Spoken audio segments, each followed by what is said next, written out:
el panel y voy a presentar nuestra tercera invitada. Se trata de la doctora Amparo López Higuera de Colombia. Ella es fonoaudióloga, especialista en pedagogía infantil, magíster de desarrollo infantil y candidata a doctorado en ciencias sociales en niñez y juventud. Inició su experiencia en la práctica profesional en instituciones de educación especial y programas de apoyo para educación inclusiva en el suroccidente colombiano, realizando acciones de intervención individual en el área de neurodesarrollo y neurorehabilitación. Docente universitaria en programa de fisioterapia de la Fundación Universitaria María Cano y fonoaudióloga de la Universidad del Cauca.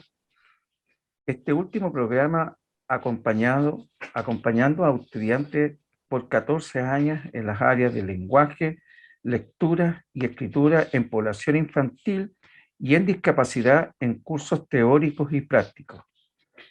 También presenta procesos de investigación con estudiantes de pregrado y de la especialización en intervención del lenguaje infantil, adscrita al programa de fonoaudiología y de la cual fue proponente. Docente investigadora en el grupo Comunicación Humana, reconocido por Conciencia y coordinadora de los procesos de mejoramiento para la calidad del programa. Ha publicado libros resultados de sus investigaciones en los estudios de especialización.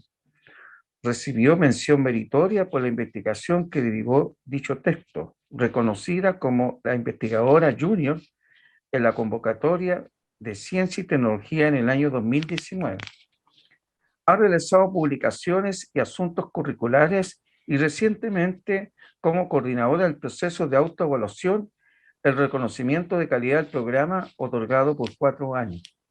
Docente del Diplomado en Innovación Educativa, Educación Superior y adscrita al Centro de Gestión de la Calidad Institucional de la Universidad del Cauca. Actualmente cursa su estancia doctoral en el Centro de Estudio Latinoamericano de Educación Exclusiva, Chile. Su ponencia se titula La semántica de la inclusión en las denominadas prácticas inclusivas. Doctora Amparo, tiene la palabra. Muchísimas gracias. Para mí es un gusto estar acá en el simposio. Agradezco profundamente al CELEI por aceptarme en esta estancia de investigación y por la generosidad del profesor Aldo, no solo al invitarme a compartir este espacio con ustedes, sino también a ayudarme en la búsqueda de respuestas a mis preguntas.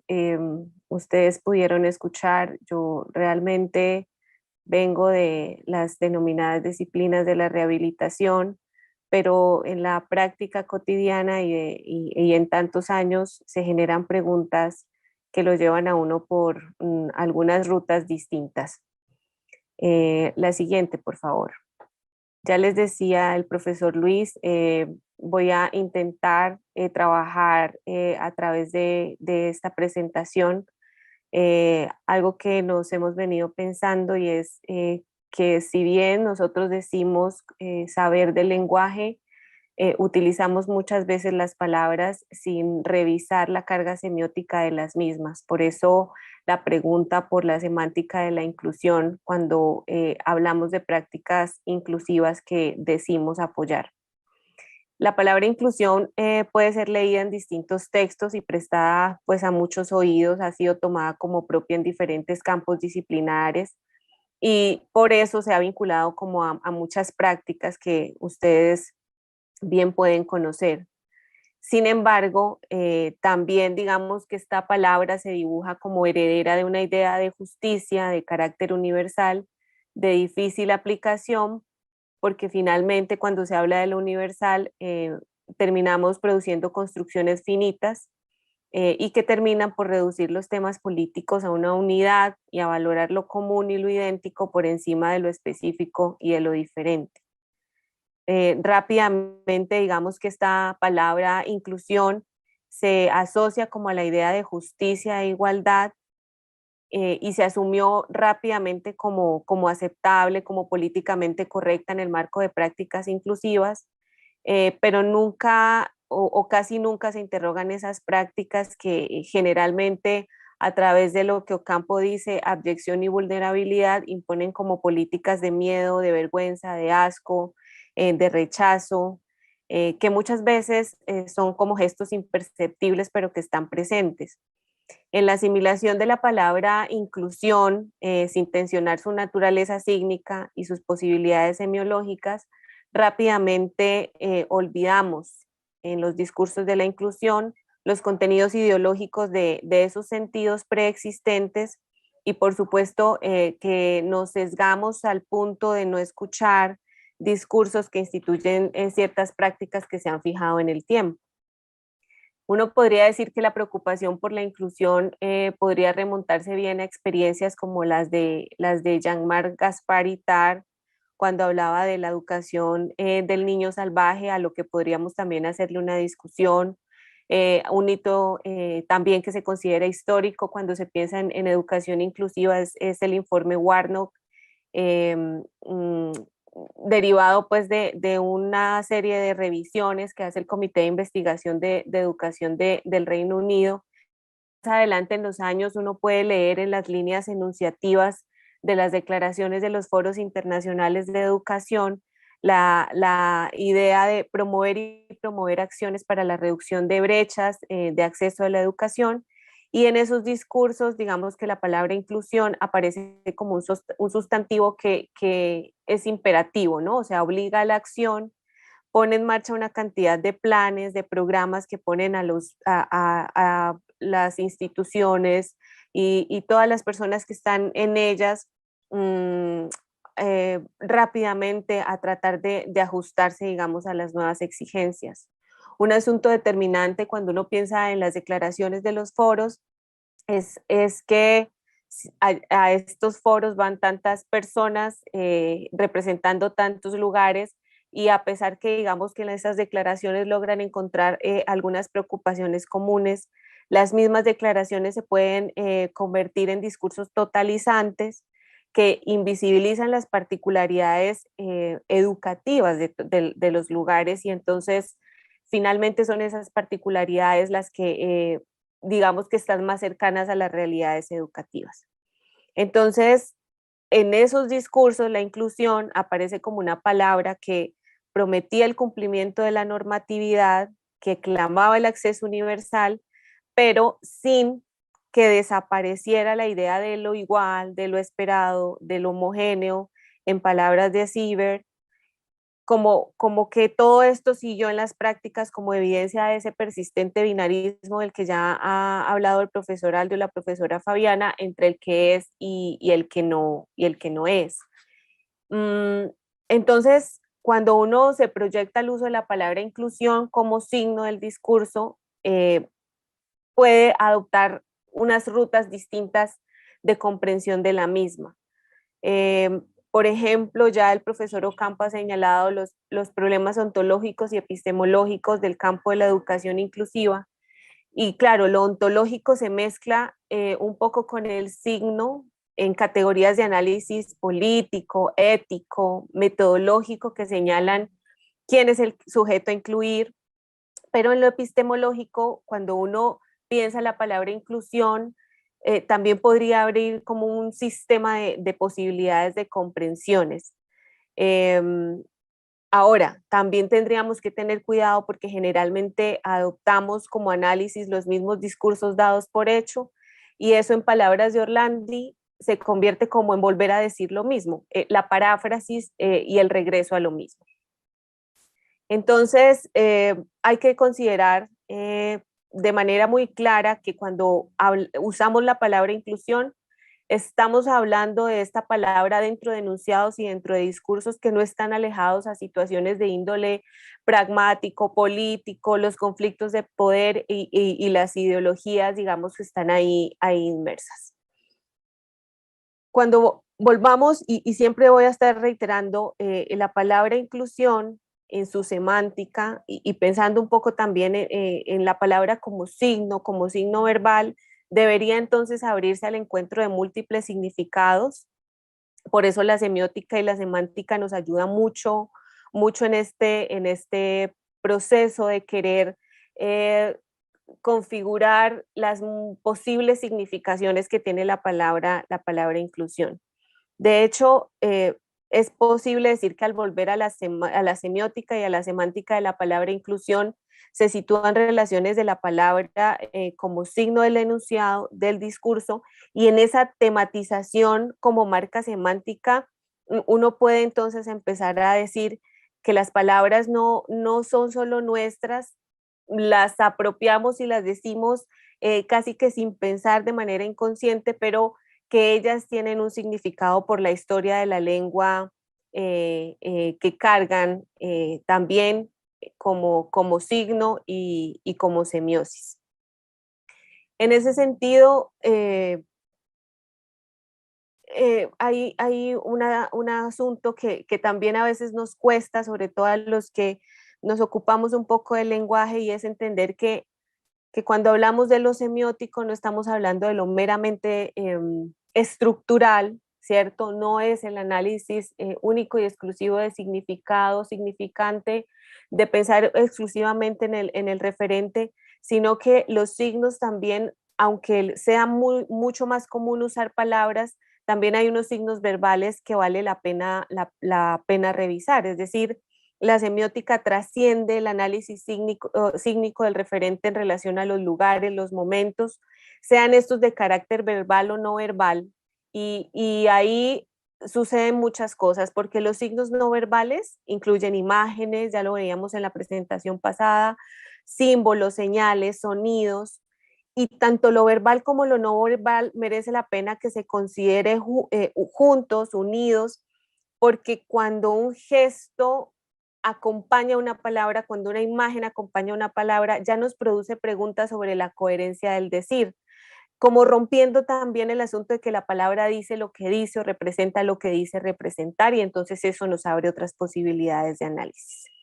La siguiente diapositiva, por favor.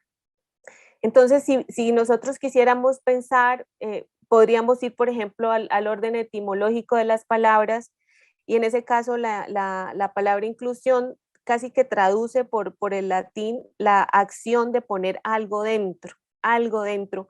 Y eso es muy llamativo, porque entonces ya la acción en un principio está dirigida a un sujeto, quien decide por actuar en razón a muchas posibles motivaciones, incluir algo dentro de. Entonces ese logos, digamos, de la palabra inclusión se tensiona con su contrario en una metáfora que intenté representar en la diapositiva como un contenedor o recipiente. Y en ese contenedor o recipiente pues está el dentro y el afuera. Entonces esa metáfora del contenedor en el discurso de la inclusión es categórica para expresar siempre la confrontación entre dentro, fuera, incluir, excluir, y muchas veces ahí como la toma de una palabra por otra, y entonces decimos incluir, pero estamos diciendo al mismo tiempo excluir por algunas razones. Entonces eso es significativo. La palabra, además, la palabra inclusión, además de estas pistas etimológicas, también tenemos que considerarla como articulada a sistemas de significaciones sociales que a menudo son muy complejas y que como las usamos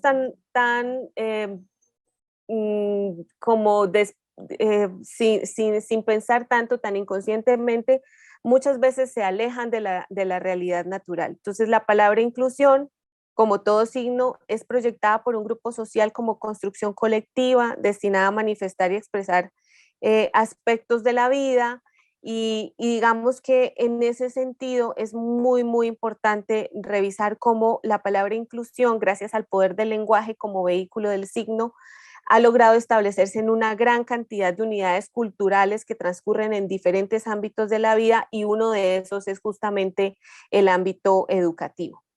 Sin embargo, se nos olvida que la escuela no es homogénea y su cotidianidad encuentra tensiones en relaciones a subjetividades, normas, prácticas, y entonces la inclusión, no puede, ahí en esas tensiones escolares uno se da cuenta que el signo encuentra, no encuentra, el signo se ve como abocado a un desencuentro entre su significado y su significante, y eso también abriría otras posibilidades de trabajo. La tercera diapositiva, por favor. Cuando hablamos de prácticas, porque les decía yo, es la semántica de la inclusión en las prácticas, ahí también habría que rápidamente mencionarles que es muy común escuchar expresiones como prácticas pedagógicas, prácticas educativas, y ahora nosotros además escuchamos el asunto de las prácticas, buenas prácticas, ¿no? Digamos que autores como Kemis refieren que las prácticas de alguna manera son normativas. Y eso es muy llamativo porque ese alcance normativo permite comprender por qué ciertas prácticas inclusivas inscritas en determinados discursos sobre la inclusión se legitiman y persisten tanto en el tiempo y es tan difícil transgredirlas, ¿no? Y sumémosle a eso una complicación, y es que cuando utilizamos nominaciones de la práctica como buenas prácticas, sabemos que el asunto de las buenas prácticas tiene un origen en el mundo empresarial realmente, y cuando se usa de esta manera corremos el riesgo de abstraer la misma práctica educativa hacia una especie de propósito corporativo que se compromete con la innovación, con la efectividad, la sostenibilidad y la generalización. Entonces, ahí también tendríamos un campo de trabajo importantísimo para revisar qué significados tiene la palabra inclusión cuando estamos hablando de prácticas educativas inclusivas o cuando pretenden entonces mostrar buenas prácticas. La cuarta diapositiva, por favor. De ahí lo interesante entonces de tensionar el discurso de la inclusión pensando en el signo, ¿no?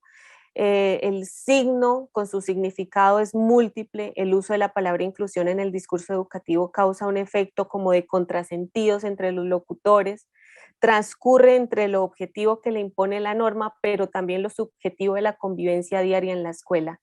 Y, y en ese momento y en este momento, acogiendo una propuesta de dispositivos de análisis de Orlandi, eh, digamos que desarrollo una idea para finalizar, y es que uno puede encontrar al menos tres formas de funcionamiento del discurso de la inclusión, y es un discurso autoritario que está relacionado con la normalidad, el binario normal-anormal y con las ideas de justicia distributiva que prácticamente hacen paráfrasis, esto es volver siempre a lo ya dicho y tratamos de adornarlo con palabras nuevas, pero sigue siendo la misma paráfrasis. También menciona ella un discurso polémico que está entre la paráfrasis y la polisemia, y se me ocurría como una práctica de lo polémico estos acuerdos a los que tienen que llegar, por ejemplo, las instituciones que formulan las políticas públicas con los colectivos que les quieren mostrar cómo las cosas funcionan de manera distinta. Y muchas veces uno lee en los documentos finales esa paráfrasis, ese decir lo mismo, pero empieza a encontrar líneas polisémicas gracias como al diálogo que sucede en ese momento. Y el discurso lúdico lo asociaba yo ya a la polisemia, a los múltiples significados, con lo que ha hecho la investigación, los feminismos, lo que ha hecho la investigación en relación a la discapacidad, pero saliéndose de lo normal. Y este discurso que generan estos actos, no solo académicos y investigativos, sino estos actos de la vida cotidiana de las personas que pertenecen a estos grupos que han sido señalados históricamente, ya nos muestran entonces polisemia de la palabra inclusión. Y hay una tarea también ahí pendiente para cerrar, porque entiendo que se me ha terminado el tiempo, y es que vale muchísimo la pena revisar los referentes extralingüísticos. Eh, que nos están atravesando todo el tiempo, pero que muchos de ellos, al no ser tan verbales, pues pasan desapercibidos, pero hacen parte de la comprensión completa que nosotros deberíamos buscar. O, no sé si completa sea la palabra, pero por lo menos una comprensión mucho más allá del discurso instituido. Cierro con eso. Muchísimas gracias.